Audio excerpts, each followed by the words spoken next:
Okay. I got you. I got it. All right, Coach, we're live on the HBCU Coach's Corner, and you're live with Coach Johnny Cole, and I'm his trusty sidekick, Rocky Miller. This is a very special edition of the HBCU Coach's Corner. Boy, do we have a treat for you guys. We're going to give you a couple minutes to get everybody in. But play some of that good music too, Coach. I'm not in the same location, Coach. Oh. Man. But what I will say, Coach, how you doing, Coach? Man, I'm doing great, Coach. I had a great day at school today, and man, I'm excited about to get to this interview and interview such a distinguished person. You know, HBCU to the bone, and you know, she's the type of leadership that this show likes to expose and to get out. And her leadership in the GCAC is just extraordinary. I prepared a little introduction for Dr. Kiki Baker Barnes. I just want to give her a proper introduction. And before we bring her up, I want to just Dr. Barnes is the team commissioner of the Coast Athletic Conference, the GCAC. Dr. Barnes brings to her role a wealth of experience. Dr. Barnes served as athletic director of Dillard University, but while also simultaneously held the position of the women's head basketball coach. Dr. Barnes, the GCA, was president of the GCAC from 2009 to 2018, directed growth after several universities departed for other conferences. She was the first female and first African-American president of the GCAC and the first African-American female commissioner in the NAIA. Her unwavering dedication and profound commitment to the advancement of student athletes and the promotion of her excellence in college athletics. She's also been awarded the Nike Neil Jackson Executive of the Year Women Leaders in College Sports Award. She has been awarded the Under Armour Athletic Director of the Year Award in 2019. She was also the Women's Leader in College Sports and Administrator of the Year in 2015 and the Gulf Coast Athletic Conference Director of the Year in multiple years, which is 2011, 2014, 2015, and 2021. With no further ado, we bring to you none other than Dr. Kiki Baker Barnes. Man, you need to hit. Oh, you ain't in the studio. You need that money machine over there. We looking at money here. Dun, dun, dun. Welcome. I'm so happy to be here, y'all. Thank you for having me. Yeah. Thank you so much, Doctor. Go ahead, Coach. No, I just want to thank her for taking time out of a very busy day to come on with us and have this interview. It's not every day that we get an athletic commissioner, a conference commissioner on our broadcast, and we want to certainly appreciate you taking time out for us on this wonderful Wednesday. Absolutely, I appreciate it. It's been great to chase you down. You know, we contacted Obama, and it was hard contacting you. So, it's a special time. So how you feeling today? We're glad you're on our show, and we're gonna get down into what you do and what you do best. Well, let me tell you, it's been a very, very, very good day. I would say that I'm on the road, so I'm not in New Orleans right now. I'm actually at home, where I am from, Minden, Louisiana. It's north area of the state of Louisiana, near Shreveport. And so today, actually, I have been in Shreveport promoting the GCAC track and field championships that's coming up in a couple of weeks. So I've done a couple of interviews. I did some radio today, did some TV today, and just trying to get people to know, hey, we on our way back and, want people to come out and support our teams, learn more about our institutions. So it's been a good week. Been a long time since I've been here for. Your sound went out, Dr. Barnes. Oh, sorry. Are you able to hear, Coach? Yeah, I can hear. Okay, you can hear. Go ahead. I'll get my sound taken care of. Okay. Yeah, but I will say it's been a long time since I've been in this, been in this area for like Holy Week because this is Easter. For those of us who celebrate it. So really happy to also be here during that time as well. Yeah. Dr. Barnes, I like to get right to it. I mean, you're a HBCU diehard, and you super. Let's get that straight. Thank you. I gotta ask you the first. You're not gonna leave us like Dion, cause somebody coming to get you now. You know, hey, and I'm glad you ain't used God and praying and Jesus sent you and the skies gonna turn blue and we can't lose you now.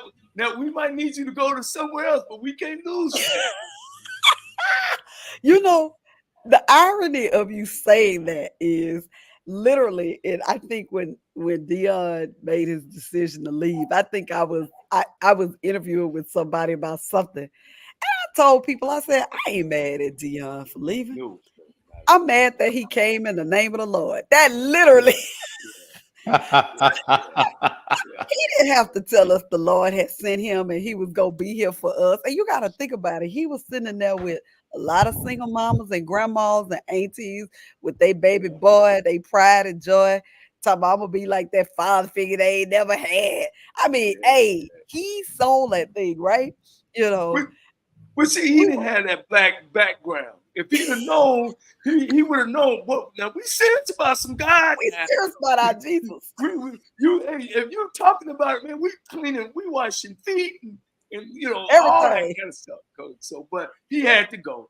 Believe He me, had I to was go. all for him to go, and it's a great thing. Anytime to me, some African American is reaching higher parts because last night we talked about racial disparity on our show, Yeah. and we don't have enough people up there, so we can't hold on to it.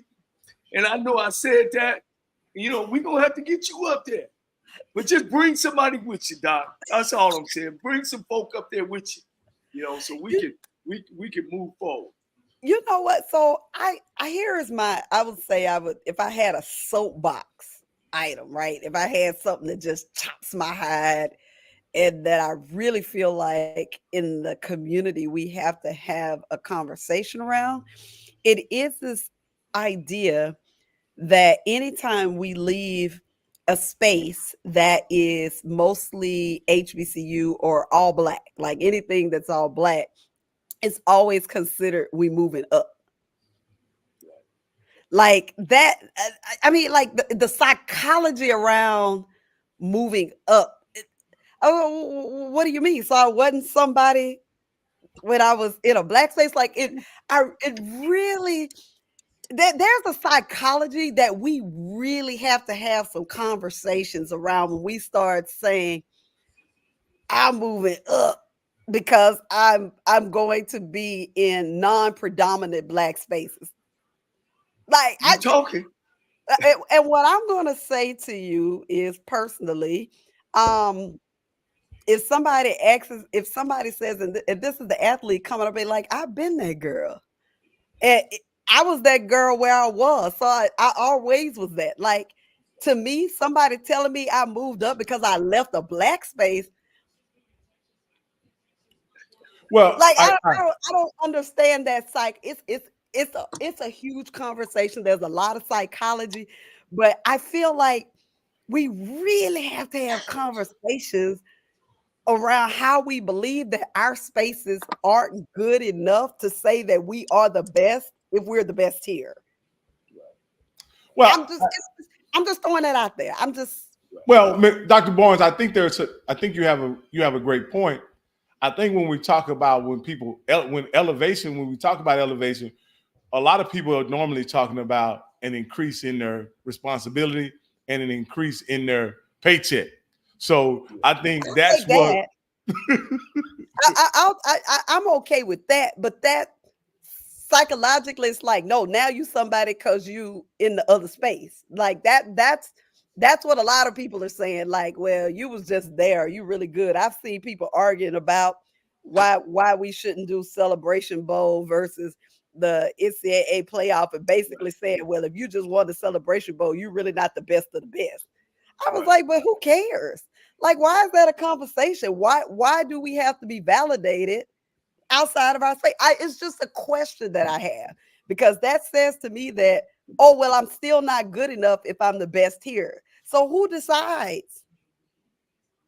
Right. It's That's my a, Right. question. that's a And, great and, point. to, and what I'm saying is, we have agreed that because some other people have said that this is the way, that's the way. And I'm saying, well, I don't have to agree with that. Right. Just because Right. you Right. say that's the way. If I say Celebration Bowl or the GCAC is the pinnacle, then it's the pinnacle. And why do I care about all the other stuff? It's just a thought. And it's irrelevant on what level you're on. A champion is a champion. That's all I'm It's irrelevant. saying. Yeah, I got you. That's all I'm saying. I Well, probably well, started up some stuff, but no. Hey, look, we got you here to talk about the GCAC. We're gonna turn it over. What we missing, what we need to go see.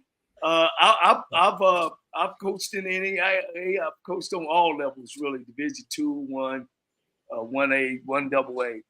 And tell us what we're missing. You got one school in there, Tougaloo. That's where my mama them from. come Mama on with them. it. Come on, So Jackson. yeah, Talladega. Yeah, So tell us about the GAC. What we're missing. I know we read about the track meet that's coming up, and Yeah. they got some other things. Y'all still in basketball as well? So basketball's over.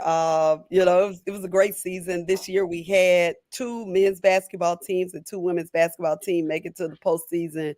So that was really exciting for us this year. We'll finish up the rest of this year with our track and field championship and with our baseball championship, which we're hosting in Jackson, Mississippi at Hank Aaron Sports Academy. We've really been grateful for that partnership, considering the historic the history of Hank Aaron and what he did for the game of baseball. There were a couple of conversations Major League Baseball or initiatives that they were having in terms of trying to increase Black young men participating in baseball, because there had been a significant decline in young Black men playing baseball. And so the GCAC being able to finally offer baseball as a championship again and seeing our schools start baseball programs again has been a lot of fun. We hosted our first championship last year, and this year will be our second year hosting a championship since I think maybe 2010 may have been the last year that we had hosted baseball. So that's exciting. We're looking forward to that at the end of April in Jackson, Mississippi. And then we'll be done. Our Council of Athletic Directors is meeting. Our NAIA National Convention is April 4th through the 9th. So we'll be in Kansas City next week. We'll be deliberating, a lot of things that we've got coming up in terms of how we want to continue to move the conference forward.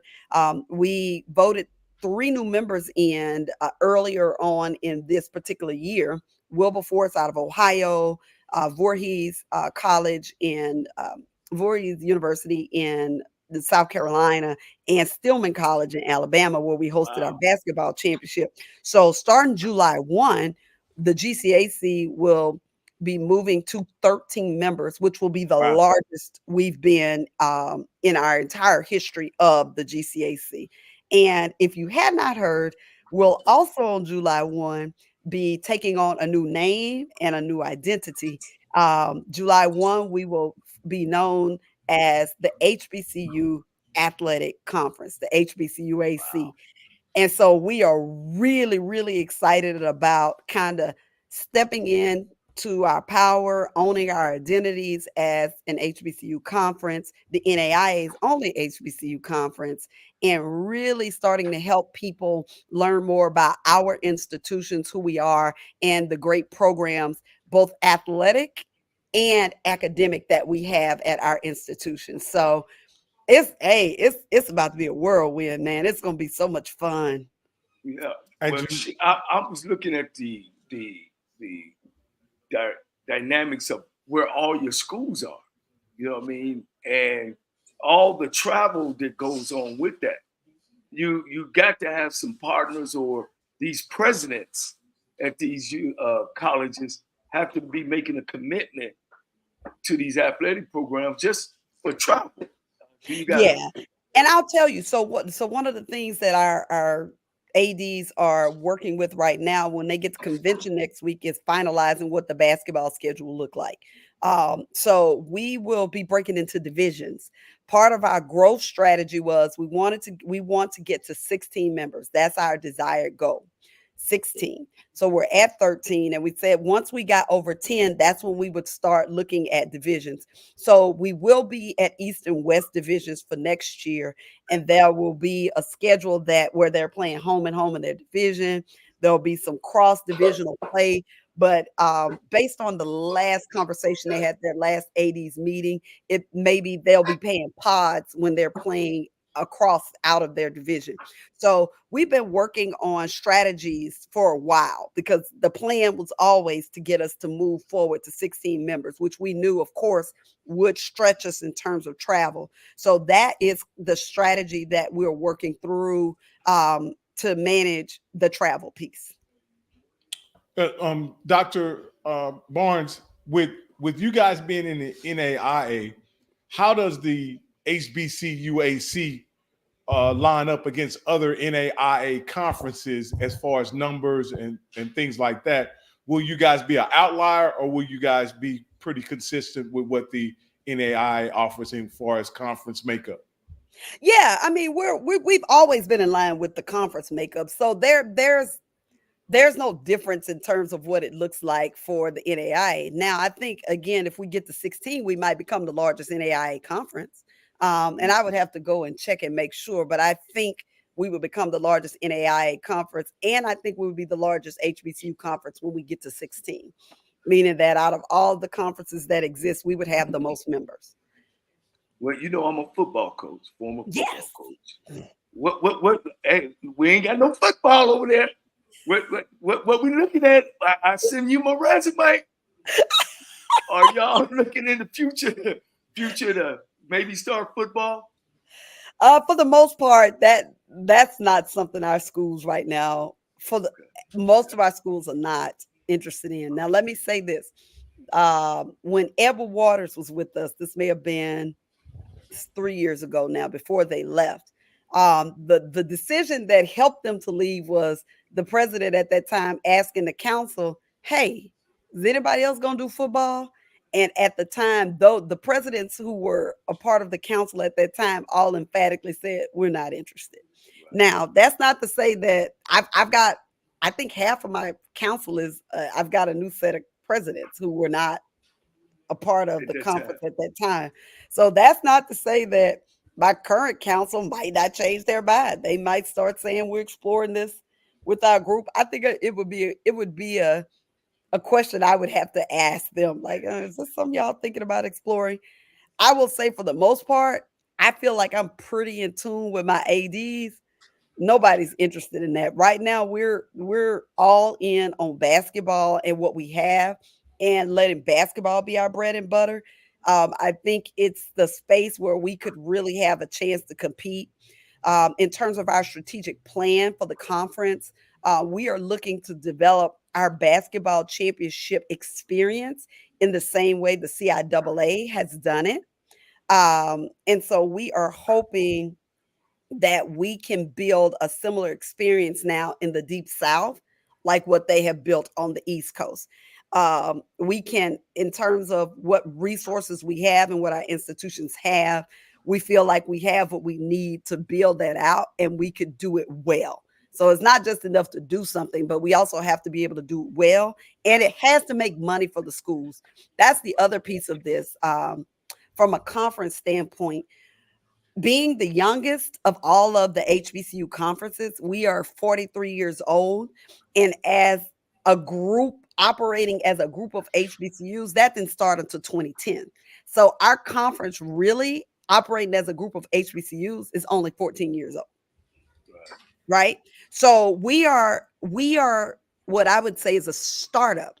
So when you're building a business, and so just for our listening audience, how do we develop revenue opportunities that we can make money for our conference and be able to distribute money to our schools, so our schools will have money that they can count on and plan to develop We want to invest in facilities. We want to be able to, hire coaches or better coaches maybe, or have better staffed programs.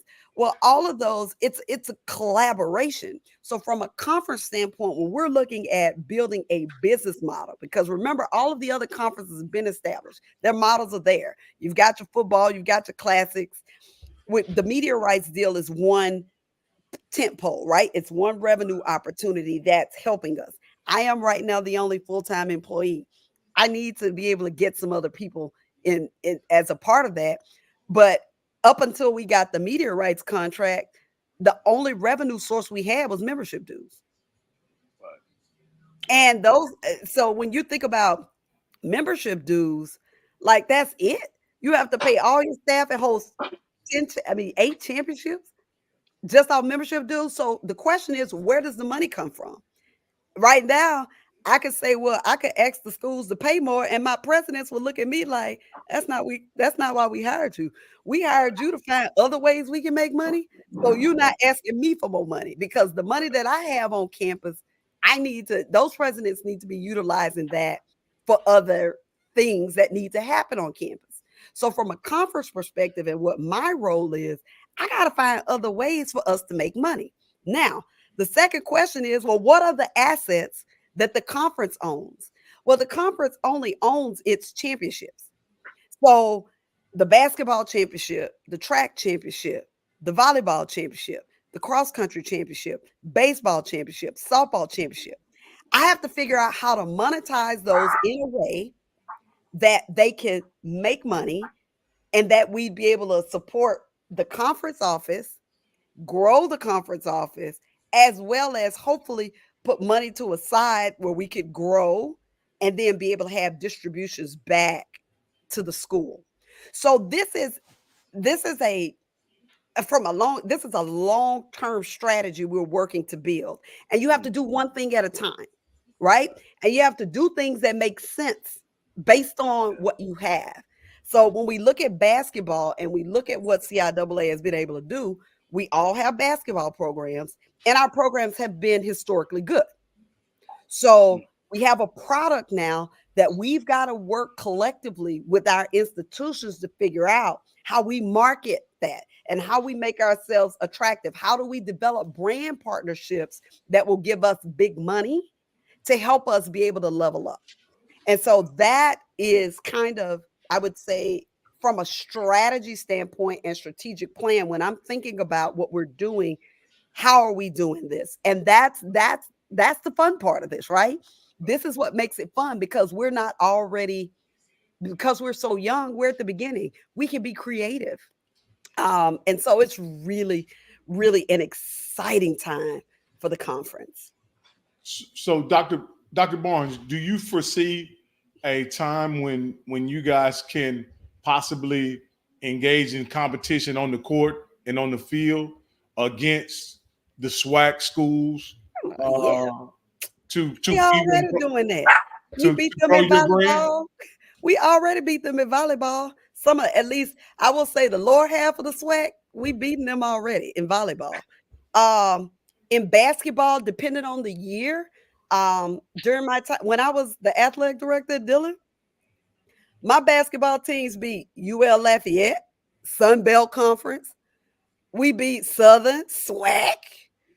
Like our GCAC been doing that, right? Like we've been doing that. Again, in certain times, like not all the time, but there have been years where we've had teams. Xavier had done it. Xavier at one point, when Dan Jackson was the coach over there, he was beating D1. Talladega, when Chris Wright, who's at Talladega right now, and Kevin Harris at Langston, when they was in the GCAC, didn't nobody want to play none of those. They didn't want to play. They didn't want to see Talladega. They didn't want to see Tulu. They didn't want to see Dillon or Xavier at the time when those coaches was in the GCAC. Like, so in basketball, our schools have been able to compete. And as people are starting to see, like I was watching the chatter kind of back and forth on social media, like, man, our schools can compete. Yes, basketball is the place where it can happen just in general for HBCUs. If we get the right coaches. So I've known Tamika, Reed, and Dawn since they were beginning, like from the beginning. I was a they've been on our basketball coach. show. Yeah, they've Yeah, been on let our me tell show. you something. I've known Dawn. Dawn was at Tougaloo, and they both my sorors. We've been in this thing for a long time. They were gonna be good, right? They just needed to be in a space where people was gonna support. But I'm telling you, I've known them since the beginning of their career. They were gonna be good, and they have the right mindset. So they've been in spaces where they can see what it takes, and they didn't come to the HBCU talking about what we don't have. They figured out what we had, figured out what to do, and you see what they look like? Like Right, they winners. And right, we have to have people at our schools who not complaining about what we don't have and understand that what we have is it. And go out and be proud about it and say, this is why you need to be here. This is the advantage. And I think Tamika said in her interview, she talked about like our programs are built around family, not just wins and losses. And there is a value in that. There are people who want to be a part of somewhere I can win and be loved at the same time. Like it right. don't have to be an either or.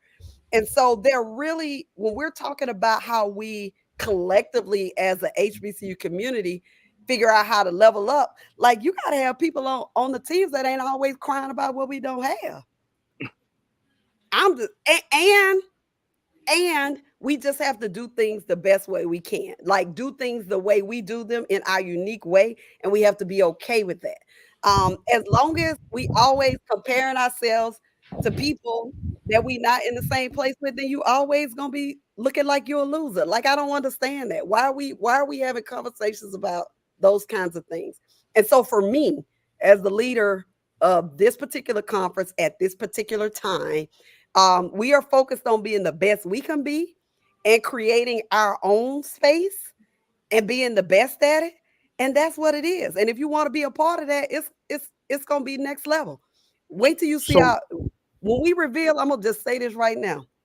When we reveal come July 1, all the stuff coming, I'm just gonna say we the place to be. But I mean, you can do what you want to do, but like we don't feel less to anybody.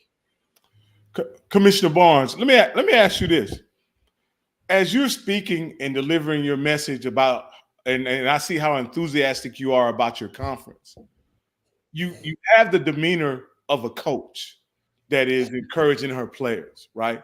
And I just want to ask you this, right?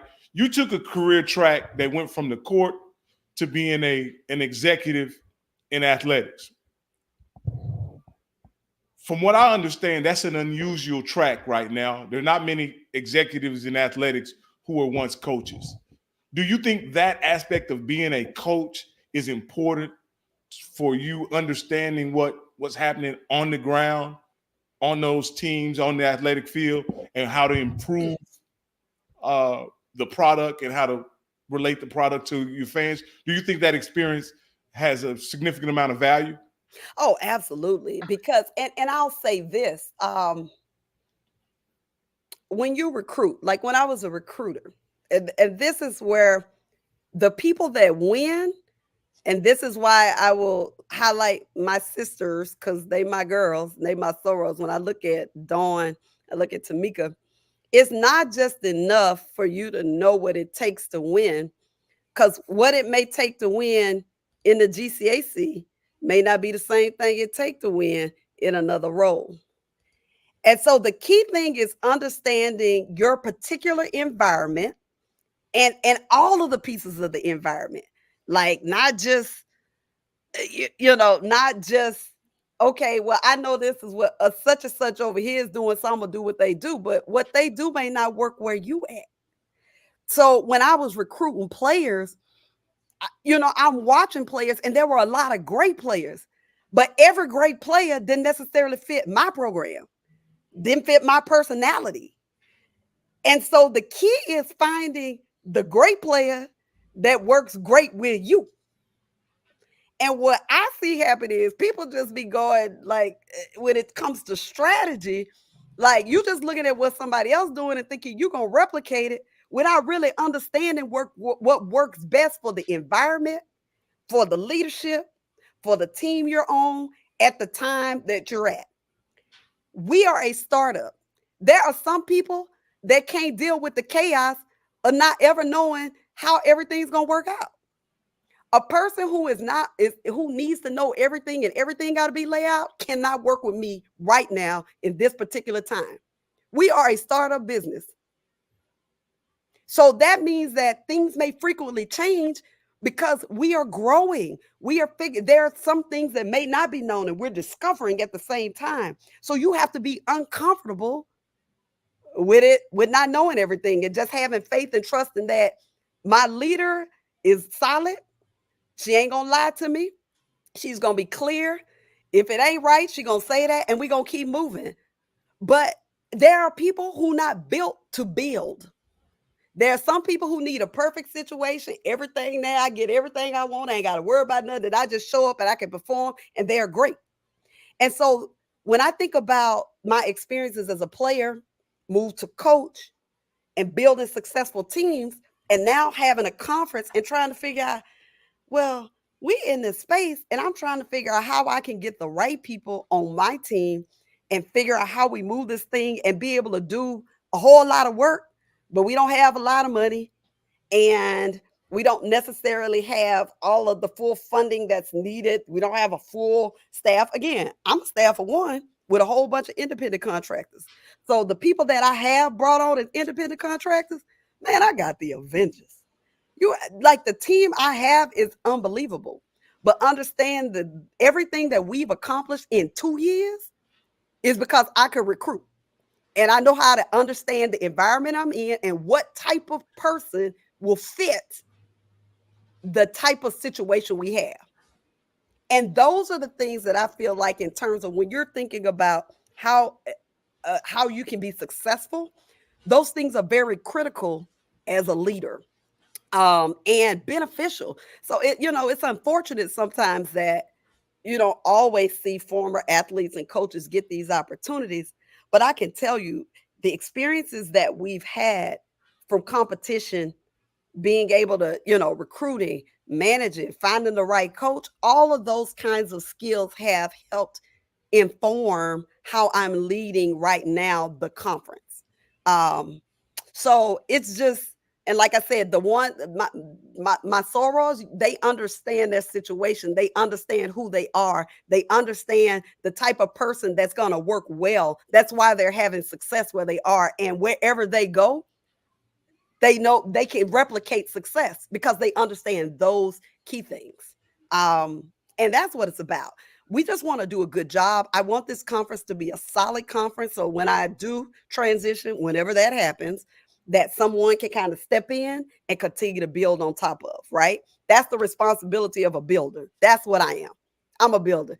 Get it set it up, and then hand that thing off, from a track. I ran track. So at some point you got to pass that baton on. But you set the foundation. I was built for that. Everybody can't look at from scratch and participate. Like, I was built to do this kind of stuff. So let me come in and build it, and then I'm going to pass it on. You're muted, Coach Cole, but I want to ask, you need to unmute, Coach Cole. Well, I wanted to ask this question. Who is with nowadays in college athletics, a significant amount of their income comes from their media rights partners, right? Yeah. And I just want to know, who is your media rights partners? Where can we see, GCAC or HBCU AC action the rest of this spring and then upcoming in the fall? So listen, y'all, go download the HBCU Plus app. We are proud media rights partners with Urban Edge Network and HBCU Plus. They have been amazing partners. Our championships with the team that they have assembled at HBCU Plus, it's just amazing. Marcus and Lisa are the husband and wife team that does the production. They are phenomenal. We are so grateful for them, and our productions are comparable to ESPN. You've got commentary. We've got sideline reporters. My director of communication, Danny, did a good job of building us a media team, people who have joined, and they do sideline reporting. It's they do a phenomenal job, is all I'm going to say. It's going to be informative. You're going to learn more about our coaches, our players. You'll learn more about our institutions. They just do a phenomenal job. And you can watch it all on HBCU Plus. So, That's where it's going to be. All the action will be there. And we're so really, are all schools broadcast each game broadcast, or is there a game of the week format or something like that? How's it? every school broadcasts on their own, but every school isn't doing production ESPN style. So if you're tuning in just like for a regular game, those are doing by the individual schools. And some schools have some relationships with like their communications team and they have some support. All schools don't have that. But now the championships are all we do the production for those. It's part of our relationship with HBCU Plus. So those are all full production, 3-4 different camera angles, you know, interviews in the huddle, coming out, commercials. I mean, you get the full. You can put it on your TV and you're watching TV, you're watching the championships, and it's amazing. It's no different from anything else you've seen on TV. So for our championships, full production that we do with, HBCU Plus does as a part of our relationship. So we hope that you'll check it out. It's top notch. I will say that I feel really confident in saying we probably have the top conference championship production in sports. I'm not in the NAIA. I'm talking about period. They do a phenomenal job. You're muted, Coach Cole. You need to unmute. Are you? Oh, I'm sorry. Are you? I just been enjoying what you've been saying. I mean, it sounds so familiar. Being from a black college, HBCU, and just your knowledge and your stretch and your vision. Your vision that you can take this conference to greater heights. Are you in touch with ESPN or HBCU Go as well? Is that something maybe in the future? Because ESPN. No, that's the competition, man. I can't talk about them. HBCU Plus is our partner. Okay. All right. I didn't know. I didn't know if the swag has some issues. You remember Rocky with Well, I think what Coach Cole is alluding to is that do you have any? Does HBCU Plus have your primary and secondary rights? They have all our rights, and we'll work with anybody if they want to distribute. Look, we'll do that distribution deal. The Urban Edge Network and myself, sure, we'll entertain distribution rights other places, if we so desire. But yes, all of our rights are with Urban Edge Network and HBCU Plus. Again, like I said, anybody want to do some distribution, we can talk about some monetary compensation to make that happen. Now, I want you to explain to our viewers that you are the commissioner. You're not at one of the colleges, and so you got to generate your commission money pretty much. Oh man! And that's why you're doing it. Ain't like the colleges are feeding money into you.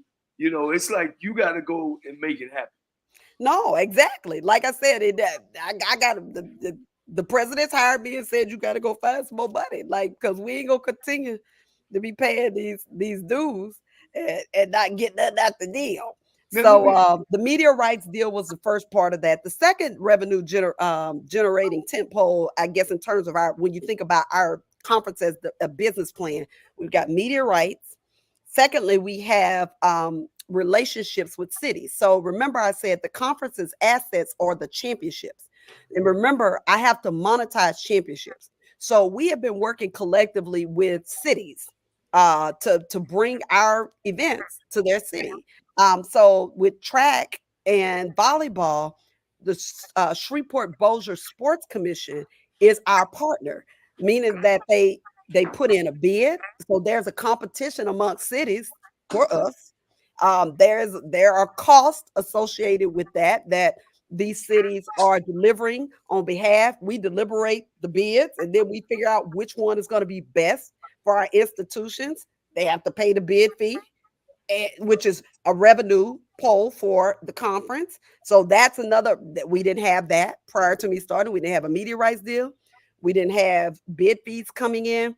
And then, of course, providing other support. So with all our championships, all of our hosts host a reception on behalf of the city for our student athletes, for our coaches. That's a requirement for anyone who wants to bid on our events. Like, I mean, you got to host this. I mean, we've got to make this a great event for the city and treat our schools and our student athletes at the highest level. We want our athletes to feel like they're not missing anything because they came to a smaller HBCU or a smaller school, because you hear these conversations around lower not having same quality. That's when you hear the chat, I'm gonna go to the bigger school because I get better. Well, that's not the case for the GCAC. You're gonna get the best. Our awards are custom, and we redesigning the new awards. I'm telling y'all already, that reveal come the new year. Whoo, when I tell you them new awards gonna be on fire. Just well, we're gonna have to get on you. Make sure we contact. I'm coming back. Invite me back. so we can go and broadcast the game or some and talk great. Let me ask you, as a commissioner, the money was important. We want to make sure we talk about the money and what y'all was doing. How much does a commission? I guess some coaches probably. How much do a commissioner play a part in hiring coaches at the different colleges? Oh yeah, you get involved with that? We don't have no part of that. Look, we don't have no part of that. People hire who they want. Do you recommend? Do you just kind of hands off who they get? That's who you're gonna work with and move forward. That's not my role. My role is management coach. That's ADs. ADs hire who they want for their team. Like commissioner has no role in that. Okay. I would never want to have a role. Unless I would never want to be involved in that. But it's not the jurisdiction for the commissioner. It's not the commissioner's role to hire people on the campuses. That's why they have ADs. Our job is to help a collective group of people work towards the betterment of our individual institutions as well as our conference, so we can get this money. That literally is my role. How do we present the best of ourselves? What are the opportunities that help us collectively work together to get as much money as we can get? Okay. So are there any overarching issues in college athletics that a commissioner would address? Like one of the reasons why Coach asked you that question, Dr. Barnes, is because we had a long discussion yesterday about how do we create diversity among college athletic administration and also college coaching, right? And pretty much African Americans. Create opportunities for African American and women in coaching, right? We read a report card from a study that was done where the disparities in coaching hadn't improved in probably 30 years. When you talk about the number of the percent of coaches versus the percentage players, when you talk about the number of white ADs that there are, it's over 80%. And then so on and so forth. There are a lot of different disparities in the college administration, in athletics, and in coaching. How, as an AD, how is that something that you would address if it was brought up to you as an issue by your council or your board? So I have a personal program called So You Want a Career in Athletics that's focused on helping strengthen the pipeline of women working in sport. There are a number of programs aimed at doing this, but the reality of career advancement is way more nuanced. The thing that has to happen is, in order to move in careers, based on what I've experienced, you have to have a network and you have to have people who know you. And the question is, how do I think about it as a coach, become more visible to potential presidents who are looking for ADs or an administrator, I'm sorry, as an assistant AD maybe, and I want to move up to be an AD. Well, how do presidents hire ADs, and then you have this phenomenon with search firms that presidents are now hiring to hire ADs. So there are two pathways right now. You either gotta search firms have to say you good, or you hopefully be in some company of some presidents. And so the nuances of networking and being in the right spaces is really the bigger challenge than it is people actually being qualified to do the work. There are also nuances within the college athletics world. And so I always talk about some of my challenges personally as an athletic director for 16 years. I applied for jobs in the SWAC. I applied for Sunbelt, Southland, and I got from every search firm, it was you're at the NAIA though. So it just they never could get past me being at the NAIA. It didn't matter that I had led successfully for 15 years. You're just at the NAIA. It didn't translate. Like it just did not translate. And I'm sitting up here like, but y'all keep hiring people that ain't never been in charge. Like so is it would basketball different in the NAI or something? Is it a square ball or something like that? I'm talking about transitioning from between levels. Okay. Right. So it is way more nuanced than people understand. So when I have young people reach out to me and say things like, what advice would you give me if I want to be a Power 5 AD? I will say, well, then you need to work at all Power 5 schools, because currently in the way that people view experience and movement within the industry, they don't see skills being transferable, and they don't equate being the athletic director at small schools the same as being in a big school. There are reasons why. Regardless, it doesn't matter. So I would say if your desire is to be FBS, then you need to spend all your time at FBS, because one, the FBS people have to get to know you. Well, how do you get to know those people if you're never around them? I would say it's the same thing in the HBCU space or any of the other conferences. If your desire was to be on the West Coast in one of the West Coast conferences, then you need to go find a school in that conference, and you need to start as an intern somewhere and develop relationships, right? Because what you need to move up is you need access and you need a network. So we have to be more strategic around those particular pieces. Well, see, if I could piggyback off of that, and that's some of the things that we were discussing. And Dr. Barnes, the reason why I even started this podcast was to introduce the world to Black coaches. And you said it earlier when we first started out. Why is there different if we worked at a Black school and coached and won a championship? Why we can't? Because they don't see it as comparable. Exactly. But then when some people are hearing you now saying, well, if you want to work at an FBS school, then that's where you got to go. Yep. And if you want to, work down here, then that's where we'll go. But then one would say, oh, well, you're putting a ceiling on your head. And that's just one of the things I start. It shouldn't be, but it is. But then here's the other white elephant in the corner, is that now even at the HBCU level, we are hiring more Caucasians in all the other sports. Now it's like our windows are closing, especially at HBCUs. All we can now coach is football, and some Black schools now are starting to hire white coaches as head football coaches, basketball, and surely the other ones, soccer and volleyball. It just squeezing us out. What you think your answer would be to that? Let me just say, I'm always trying to find the best coach. I don't care if they Black, white, or blue.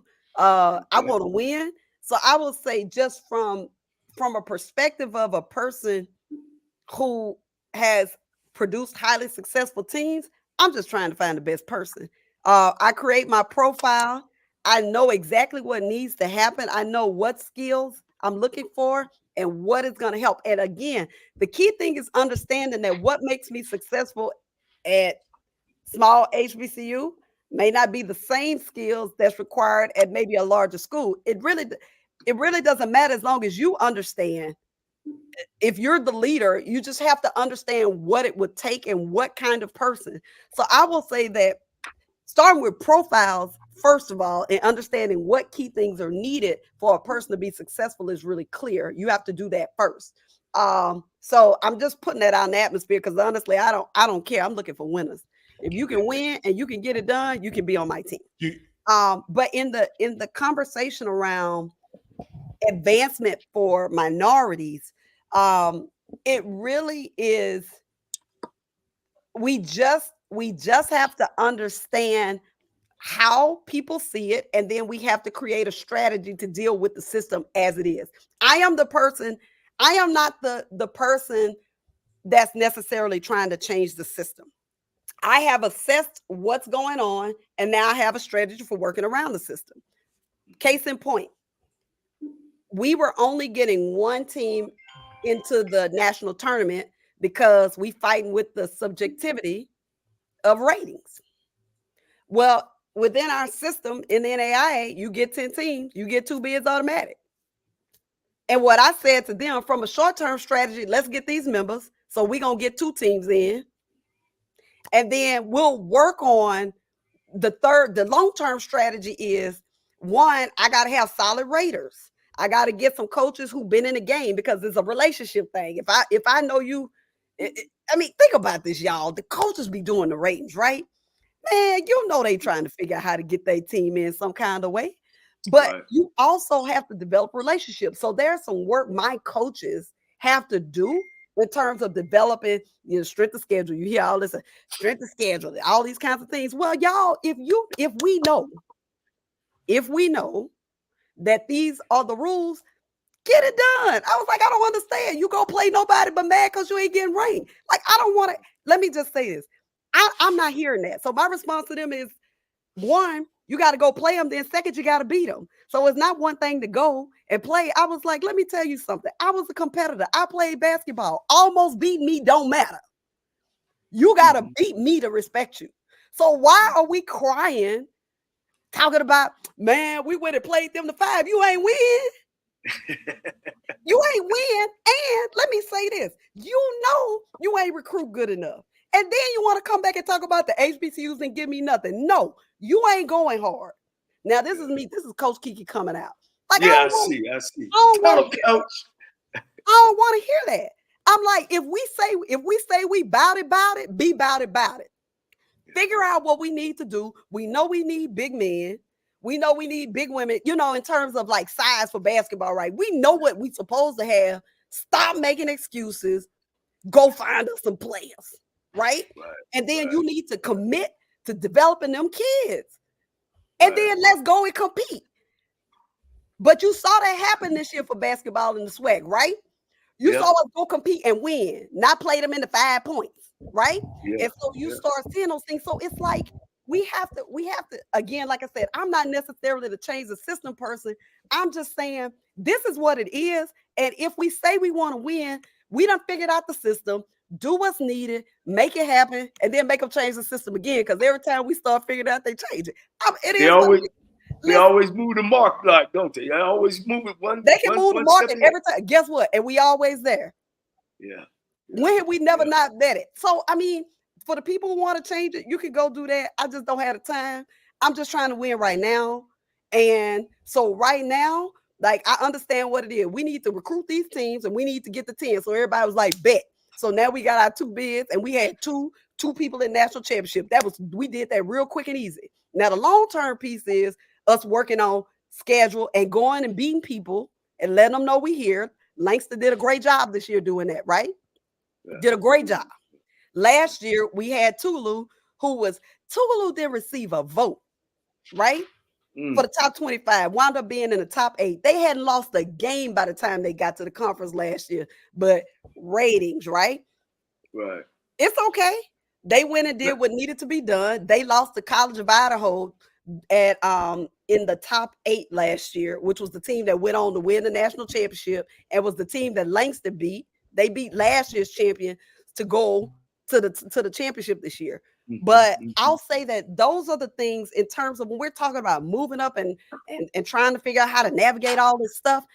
It's very critical if you desire to be, at FBS, whatever level you desire to be, you've got to enter that space. You've got to get to develop those relationships and have the access.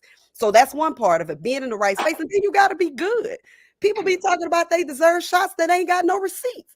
Like, how are you talking about you should be a coach when you ain't help nobody else with? Like, Let me ask you. Let me switch gears for a minute. What are you guys? You go out and get the conference uniforms, or do y'all have Nike, Adidas, you each school kind of individually do their own thing? Yeah, every school does their own thing, right? We haven't done a conference apparel deal, and let me just be honest, I don't know if we're gonna see. It'll have to be something really good. People, I will say that coaches are very particular about what they want to wear. I was a Nike Michael Jordan fan. Like, I only wanted to wear Nike. Some people only want to do Adidas. Now you got New Balance and Under Armour with Steph, and you got all these other brands. I will say that money talk though, don't it? But it's got to be a money deal. The only deals we get is like discount deals. We ain't got no real money deal yet. And I will put that on my list of something I need to do, right? Go get us some money. Like, find a company who is going to give all my schools their apparel so we don't have to pay for apparel. That's something I need to figure out. So, I mean, I think if I could bring something like that to my ADs, that's a different kind of thing. But basically, all we've gotten is stuff where people are like, well, we'll give you 30% off the gear, and then they mark it up by 30%. Come on now. Come on now. What discount we really got? Hey, Dr. Barnes, we have a comment here that says, Dr. Kiki, can you speak on Jamal, I guess, Tall Gibson, and all his success at SNU, and what the message can you send to future players in the conference? Hey, you know what? What I'll say is, if you're good, as people always say, they'll find you. Now, I do think Jamal looking to take his talents elsewhere.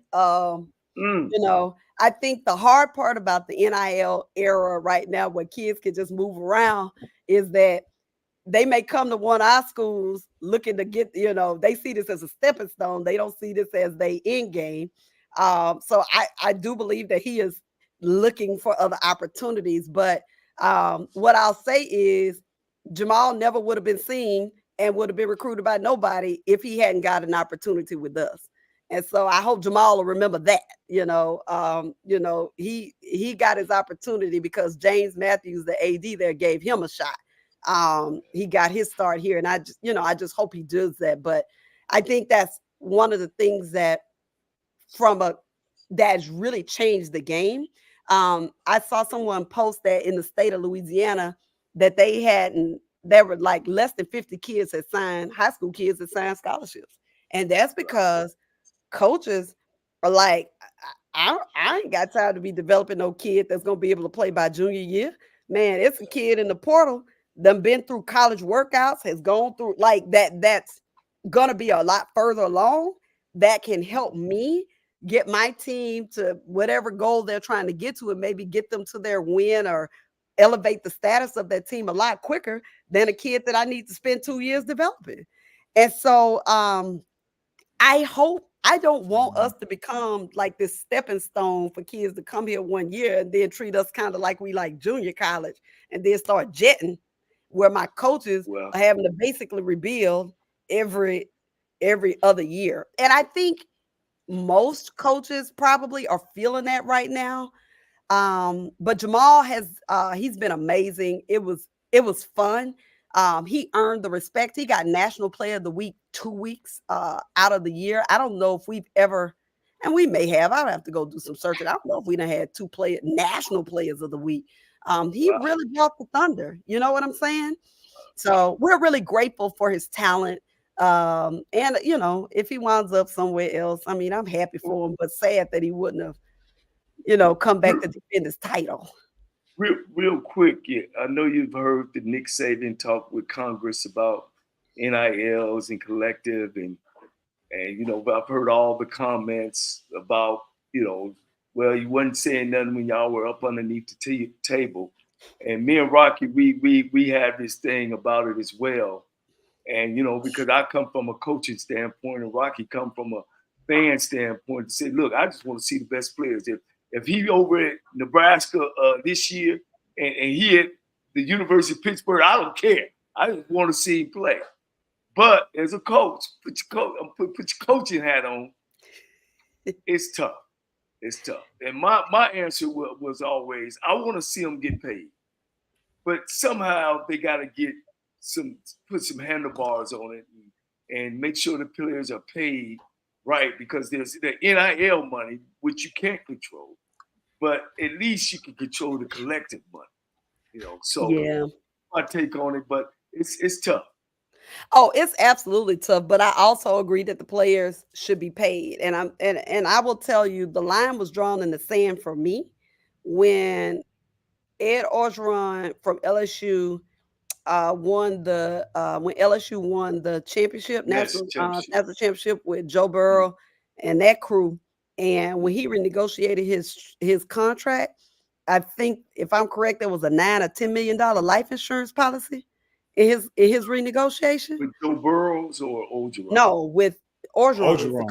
Okay, yeah, with Orgeron. Yeah, okay. And I'm not mad he got a life insurance policy. I'm just saying the people who actually did the work, they get nothing but a degree and a trophy and whatever they got that night to say that they won, but they families ain't set. They don't have no money where they don't have when they die, that they kids, they future kids and grandkids and family gonna be set. This man's great grandkids set off of these kids who did this work. I'm like, something ain't right about that. Right. Y'all, something ain't right about that. Well, when you talk about college athletics, you're talking about it's a multi-billion-dollar business. And when you come into that kind of money as a business, and you realize that the product is actually not being compensated, the people that are the crop, so to speak, is being harvested for free.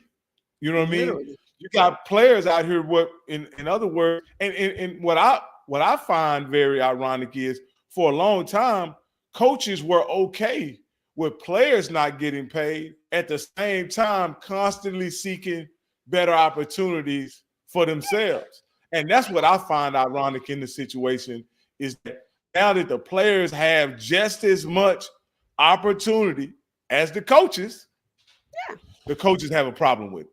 Like, that's what I find kind of ironic, because it never was a problem when Coach Cole left Allen, when Coach Cole left, whatever he was coaching. Like, you left some players there, and you may have taken some with you, the ones that could. At the end of the day, you couldn't take all of them, right? Yeah. And all those guys came to play for you, Coach Cole. And at the end of the day, that was the situation over and over again with coaches. And now the coaches feel like somehow the system is unfair. It leaves them at a disadvantage. This is what I'll say right now. Coaches are highly compensated right now. Yeah, on the back of the kid. Yeah. Like you ain't nothing without the players. Like, so I mean, for me, I don't want to hear it. Them kids need to get paid, and we need to figure it out. And I will say that anytime whatever we see is a mirror. Kids copy. They do what they see. When we are from birth, like, it's so funny. Like, I've watched babies. Like, we try to figure out, like, babies can't speak, but they can understand. And so they spend their time imitating everything we're doing until they can actually do it. So what we see right now is those kids reflecting our own behaviors. And it's ugly, because we like, oh, but because when we view ourselves, we don't see ourselves in the light. Now we're looking at them with all this judgment. We're like, they only doing what they saw us do. You went for greener pastures. I'm going for greener pastures. If you can make money, I can make money. Mm-hmm. And And more how is it importantly, fair for somebody's whole family to live for generations? And I did all the work and I got a degree. I ain't Well, paying no bills with no degree. someone pointed out in an article that Nick Saban has made an estimated over $100 million in his coaching career, yeah. largely coaching black and brown players, for which none of those players will be left anything when he retires or when he passes on. No. And that's one of the issues that and again, I'll say this. I think the answer in all of this, Dr. Barnes, I want to hear your response to this, is at some point the coaches, not the coaches, the schools who get these a large amount of donations from these donors who make lots of money from media rights deals, right, that are passed through their conference. The answer is always should go back to the schools need to compensate the players, especially at the Division 1 or 5 level. That's how you can get control of this. But the schools, for whatever reason, don't want the responsibility of making direct to players. Do you understand why that? Can you explain to me why that is? That the schools don't want that responsibility? Well, one of them, so I remember, so some of the conversation was around at the point that you enter into an employer relationship, then all of the employee taxes, benefits, all those things apply. And what I can tell you is ain't nobody gonna be open but the Power Five. Because nobody else can afford it. Like Okay. you gotta so when we're talking about we don't right now for anybody that's not a Power Five, they can't afford the staffs they have. It's not just the HBCUs that have limited staff. All these other small Division Ones got the same problem. It's just that when you black, you get double taxed. The Like black I don't tax is what understand. they call it. We just get double taxed for it. Like it's like, oh, you black, you double taxed. But I can tell you, it's some HBCUs doing better than some of these other schools. But because we black, it's like, well, nah, you're not as high as another mid major. What are we saying? I can Because tell you though, if it was a blanket bill, that was passed and said all schools that offer college sports now have to pay their players and have to go into the relationship, all athletic programs gonna be shut down because we can't afford it. We can't even afford the staff that we need to do it. So now you're telling me every player got to be an employee? I got to pay tax on every player. I got to pay benefits on every player. They can only work 40 hours a week. Like how much? Like that? It is not practical for that relationship to happen. If they so desire to do that, then that Power Five needs to just become a semi-pro league where they can do that. But they're the only ones that can do that. There's nobody outside of the SEC and the Big Ten that can do that. Most schools, most athletic programs don't make enough money to run the athletic department. No. USA Today used to put out this big old thing like where they would show the expenses for like the top 50, like Power 5, Group 5. 25. It 25? wasn't number the SEC schools in the Big Ten at the Them the time. only Big ones that 12. turned a Texas. profit. Yeah, Big 12. Yeah, Texas was number one. Shit, every year. Everybody else is operating at a loss. Right. Everybody's operating a loss. And when you couple that specifically when you're thinking about HBCUs, when you couple that with knowing that we've been underfunded and all those other things where they ain't gave us our money, they've been with the government's been withholding money. Like you add that on top, it'll shut us down. We would, if we wanted the institutions to survive, we would have to not even have sports now. And so when you think about it, like, man, we can't even have sports at all. Well, what if this, Dr. Barnes, what if we had a world where the football, men's basketball, and women's basketball wasn't forced to be subsidies for the non-revenue sports such as golf and track and water polo and tumbling and gymnastics and all of those sports? What if we had a world where football didn't have to subsidize those sports and they could just operate autonomously, would it be enough revenue just to compensate the football players? It depends. I mean, if we could get media rights deals that'll pay us our worth, I mean, yeah, we could do a lot of things. But what happens is we trying to figure out how to do the best of what we have, what we can, with what to be able to compete. And so that's why these conversations that people have, we need to be FBS, HBCU is asinine.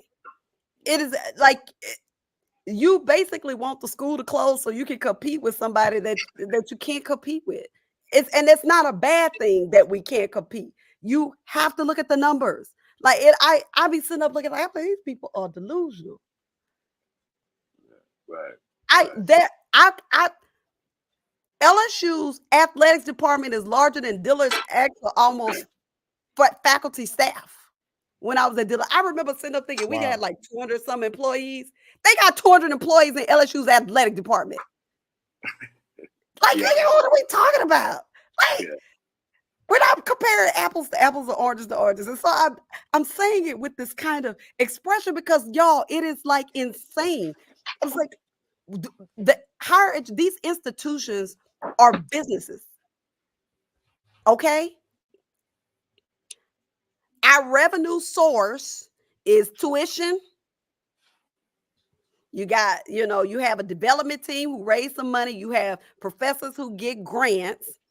And then you have athletics at most of the smaller schools that don't have the big distributions coming from their conferences like SEC. And you want to tell us that we need to be doing all the stuff they doing? Like that is just, it's not reasonable. Right. No, from a business standpoint, like it's not reasonable. And then now I'm just gonna say this, and it was so funny. So remember when they came out with the straight when Dr. Dre and them did the biopic and it was like Straight Outta, and my good sis that used to be at Alabama State, Jennifer Lynn, who's at USA, had a shirt that said Straight Outta comp tickets. There's nobody want to pay. Like, remember, this is a business. So we got several ways we can make money: ticket sales, corporate sponsorships, media rights, like, and then apparel. Half our schools don't even have licensing because everybody on the street just pulling the logo from the internet and selling stuff. And then if you ask them to pay a license fee, because that would help the school, it's like, oh, I went to this school and I haven't paid all this money for tuition. I shouldn't have to pay a licensing fee. I will tell you that when you go to an LSU or Alabama, they have these big old suites. And guess what? They charge them people money to pay for them suites, and then the people who own them suites give away tickets. We be at HBCUs like I'm the president or the vice president, and I'm supposed to have a suite for free.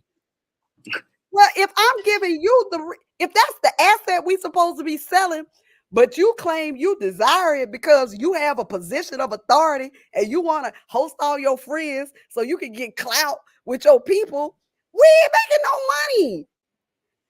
And like, so there are philosophical things in our space. We don't believe we should pay for anything.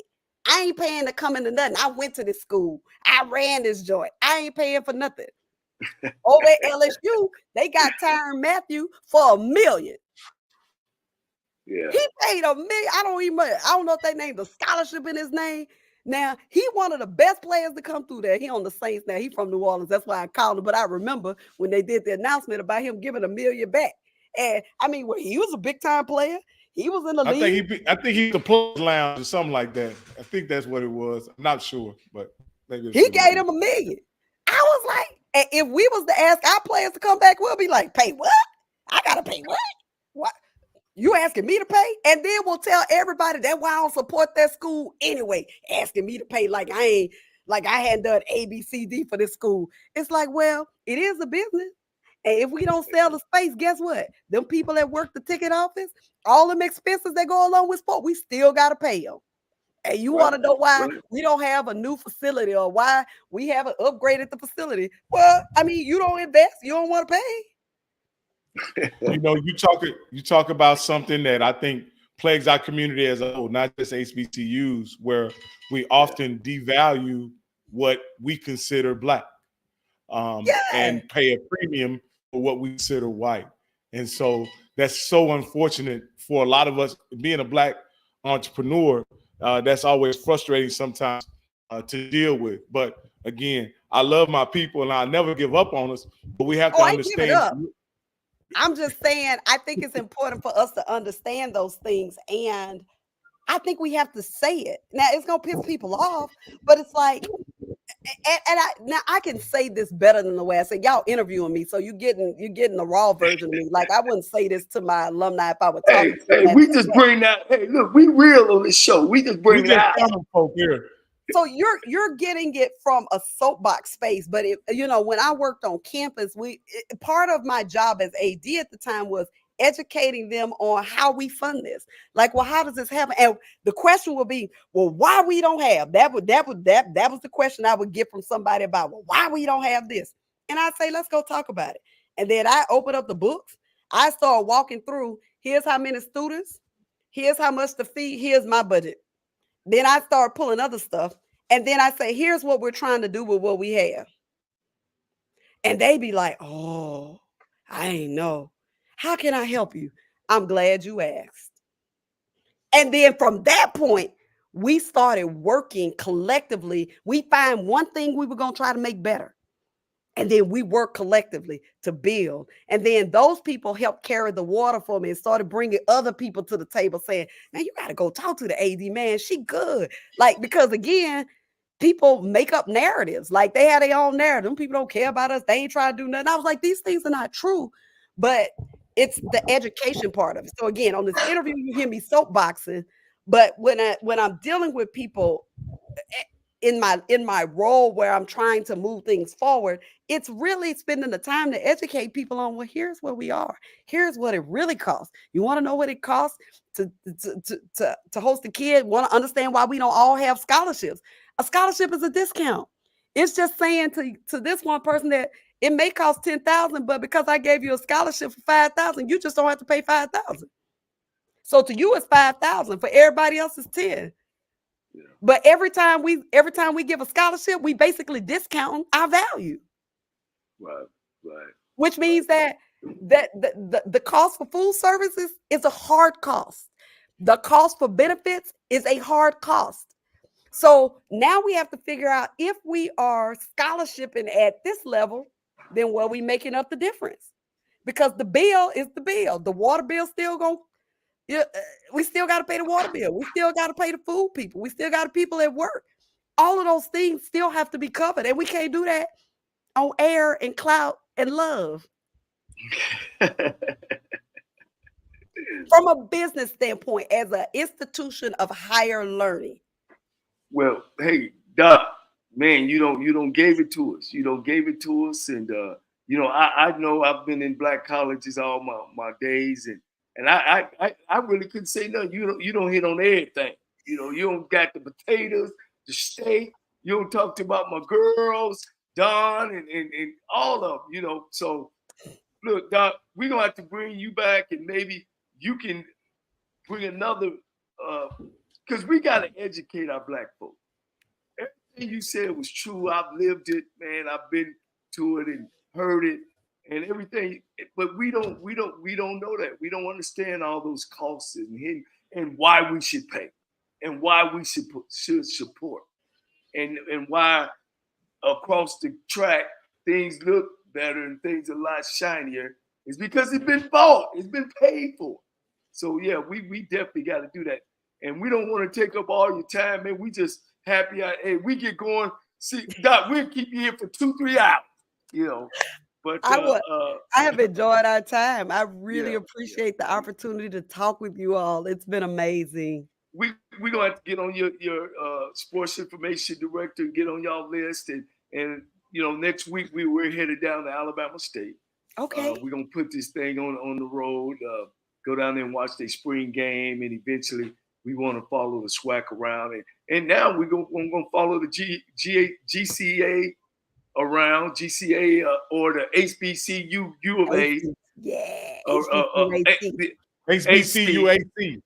Yeah, we got to get that down. Yeah, so we can get that down, and we definitely we need a conference of following basketball anyway. Yes. So we definitely need y'all to do that. You will enjoy it. We can talk about that. We'll talk about that. We can definitely And they have a Texas school in their conference too. They got Wiley. Yep, we got Wiley. Yeah. Wiley College. Yeah, I know about all that.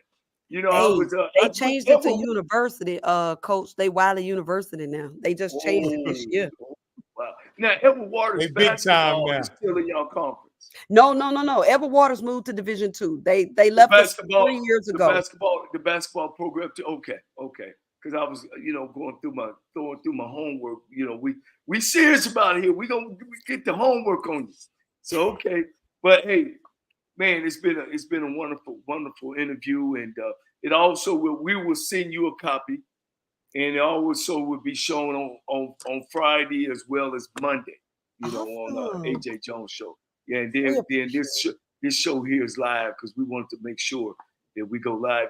You don't need no tape delay.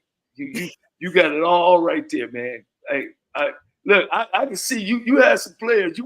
You won some football. I mean some basketball games because you was motivating me. Look, I was all right. I don't think I was that great coach. We gotta see. I'm trying to blackenize Rocky.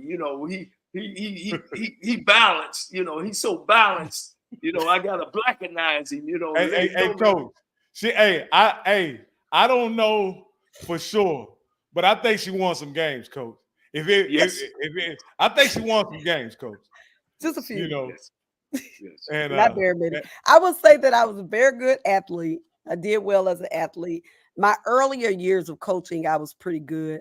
When I took the role as AD and head coach at Dillard, I wouldn't say I was that great of a coach. I had too much going on. I was rebuilding a program after Katrina, and it was a really tough time. I think I was good at motivational, but wins, I didn't have as many wins as I would have liked to have. But I would say that as an administrator, yeah. Like I said, as an administrator, you're highly decorated, Dr. Yes, Barnes, sir. and I do see that. And so maybe if the wins didn't come on the court, they came off the court. So that works too. Now, was Miss Emily Jones at Dillard when you was there? Who Emily is that? Jones over financial aid. Emily Jones over financial aid. Financial aid I know that name. I think she was there in 2004, maybe. Right when I first came, but then Katrina hit. We lost a lot of people. I remember Miss Jones, I believe. Yeah. Okay.